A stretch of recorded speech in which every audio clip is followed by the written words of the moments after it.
Lightly toasted marshmallow, pretty kitty, naughty kitty, really toast.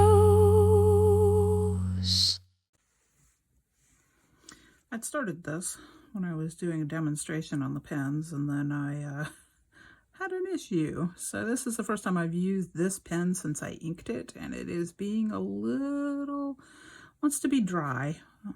That's an interesting effect, but not really what I want. So we're going to go ahead and set that aside until I can get it better primed and go back to my, this is my Pentel brush 10. Of course, I just did that and didn't even show you.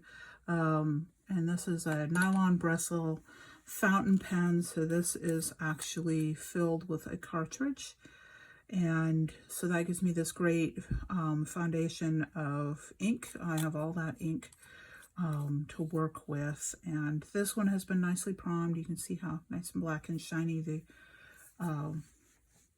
ink is already up and in the bristles, and you can see the difference immediately there of just basically it's ready to go. I can do all kinds of expressiveness with the brush pens where I can do a nice big mark, or I can do very small thin marks. And I really love the brush pens for this. These are definitely my go-to for drawing. And it is one of those things of, I like the steel nibbed, or I even have one of my brush pens, or my fountain pens, not brush pens, has a gold nib, which is wonderful because obviously it never corrodes. And I'm doing something you should never ever do, which is working over already wet inked stuff. And I think in particular this ink here has not really had a chance to dry, and I have just scuffed it across the paper. So we're going to ignore that and just do what I'm doing, because this is a sketch. I'm not trying to do anything major artistic work with these. This is part of this series I'm doing in January, where I'm working off of a bunch of prompts. And today's prompt was a wasp millipede singing with a tiny wood sprite. And I am just kind of doing a quick sketch so that I can talk about the fountain pens, because I had a technical difficulty with the first half of the video, and so now I'm just going to draw and talk. And like I talked about in the first video, I'm really bad at drawing and talking at the same time. So what you're seeing here is me practicing doing that, because it's a skill that I should learn. And it's one that'll hopefully be useful as I'm doing more drawing for the YouTube channel, because I would like to do my daily drawings on videos and share them with y'all, because that would be fun. Why not? Right? So this little millipede guy, he's kind of twisting around, and I've got his legs over here. And I'm going to have to be careful where I put them, because otherwise they just look like they're part of his exoskeleton. But he's moving his body. And the fun thing about millipedes is that you've got 2 sets to each body segment of legs. Centipedes have 1 set of legs to each body segment. And my hands are being a little shaky right now, so I'm just going to work with that in the lines. Fortunately, when I'm doing something organic like this, and I'm not worried about like trying to make straight lines, shaky hands are not that big of a deal.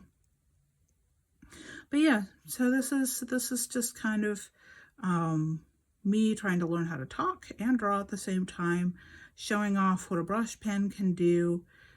I mean, there's some limitations here, don't get me wrong. I can do things with a much more fine-tipped, stable-tipped brush that are harder to do with the brush pen. This really does require quite a bit of skill to manipulate. If you have never drawn with a brush pen before, do not expect your first pancakes, your first drawings, to come out great, because this is there's so much flexibility. You can see where this was all one brush stroke with me just moving it as I went. You can do that with a brush pen, and that means that you have enormous amount of potential, but it's very delicate. If I give this too much pressure, if I'm touching the paper too hard, what I'm doing is going to come out, you lose your line expression.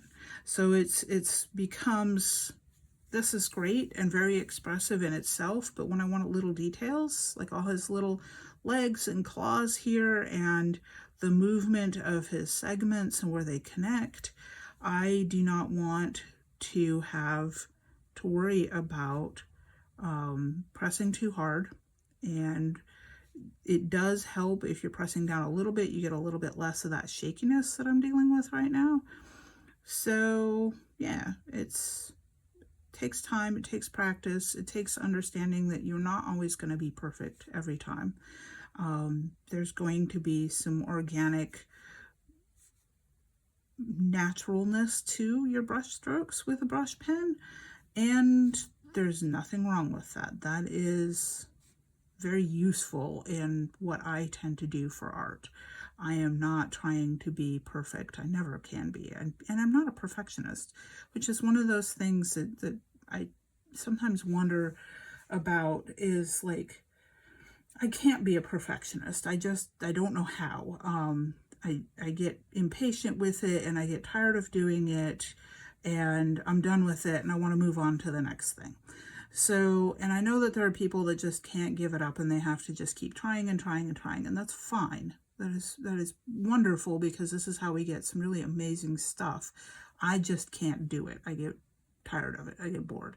And so, and I'll overwork a piece. I've overworked this little guy.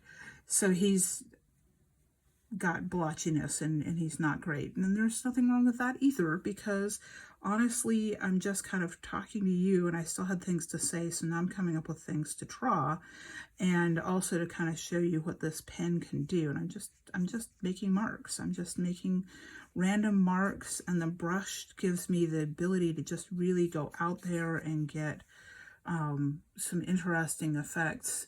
And then what I want to do is, if I come back, and I'm doing this on something so you can't really see it, but I wanted to make my point fine again. And if you really smoosh this brush, you'll get the point all frayed out into multiple bristles. You don't want that, but just if you just drag and twist at the same time, just swirl it back into place, it's all good again. So yeah, that's the fountain brush pens, which I love. And so this will be part 2 of my fountain pen. And we've touched on the regular fountain pens, and I was showing off the ones that I had just recently purchased, this ultrafine Lamy Safari, and then of course the progenitors, which would be the dip pens. And I started out with my drawing using quill pens carved from a feather, and they have amazing flexibility and hold very little ink. So fountain pens are great because you've got lots of ink to play with, and you can do a drawing without having to stop and refill multiple times. There are merits to using a dip pen and stopping and refilling multiple times, in that you're thinking about every single stroke and you have time. You're not just continuously flowing through the drawing. That has its pluses and minuses, but that's probably another video for another day. All right, talk to you guys later. Bye. Lightly toasted marshmallow, pretty kitty, naughty kitty, really toast.